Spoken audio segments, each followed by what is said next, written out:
Comptabilité et écologie, s'unir pour mieux verdir ?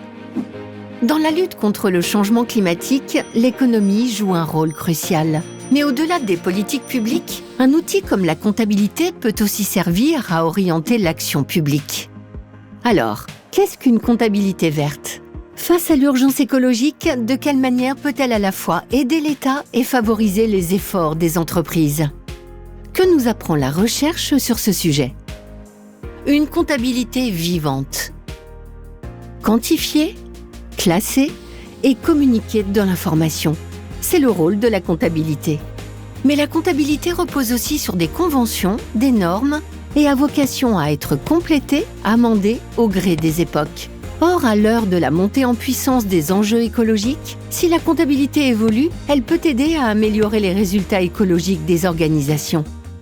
Verdir en amont les comptes de l'État via des budgets adaptés, aider les entreprises à évaluer leur impact environnemental, voire se transformer en véritable comptabilité écologique, les pistes ne manquent pas.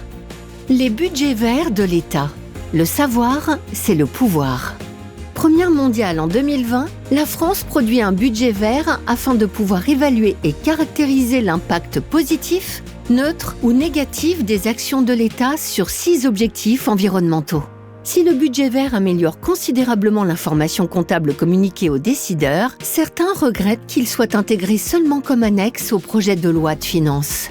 La métropole de Lyon va plus loin en suivant ligne à ligne ses crédits engagés, puis en les comparant avec leur impact écologique. Cette revue écologique des dépenses est totalement intégrée dans toutes les discussions autour de la préparation des budgets. Le Danemark se sert de ces revues pour évaluer chaque année l'impact total de ses politiques environnementales, actuelles et futures. Chaque politique publique du pays est également passée à la moulinette d'une évaluation écologique avant sa mise en œuvre. En parallèle des budgets verts et des revues de dépenses, l'État a aussi un rôle à jouer pour influer sur les pratiques des entreprises. Verdir les entreprises privées entre accompagnement et contraintes. Pour s'améliorer, il faut d'abord s'évaluer. Dans cette optique, des directives françaises et européennes cherchent à imposer à certaines entreprises la publication d'un reporting environnemental qui liste les impacts de l'environnement sur leurs activités, mais aussi les impacts de leurs activités sur l'environnement. C'est la double matérialité. Ce rapport très structuré sert d'outil à l'État pour aider les entreprises. L'enjeu est aussi de faire en sorte que ce reporting soit utilisé par les entreprises pour améliorer leurs pratiques sans être détourné de sa fonction initiale. La comptabilité écologique changeait de paradigme.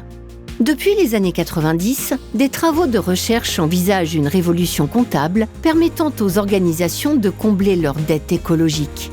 La notion de dette écologique a été introduite par un statisticien de la comptabilité nationale.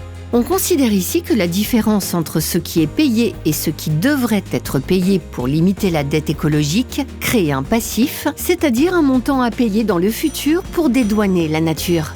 L'INSEE travaille aujourd'hui sur des comptes nationaux augmentés, des indicateurs de mesure de croissance incluant notamment des dimensions environnementales. Prendre soin des comptes pour soigner la planète ? Un écosystème de chercheurs et de praticiens a développé un modèle comptable très ambitieux basé sur cette notion, le modèle CARE. Il propose un système comptable permettant une réorientation complète de l'activité des organisations vers des impératifs écologiques.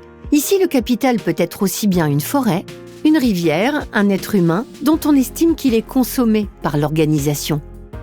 Ce capital naturel, qui crée une dette vis-à-vis de la nature, doit inciter à se questionner sur la meilleure façon de le préserver pour pouvoir l'utiliser dans la création de valeur. La contrainte écologique est ainsi renversée puisqu'elle permet de repenser les profits au regard de la durabilité. En 2025, 43 expérimentations de la méthode CARE sont mises en œuvre dans des entreprises de toute taille, des services publics locaux et des associations. Début 2026, les RIGP portent sur le thème « Comptabilité et action publique ».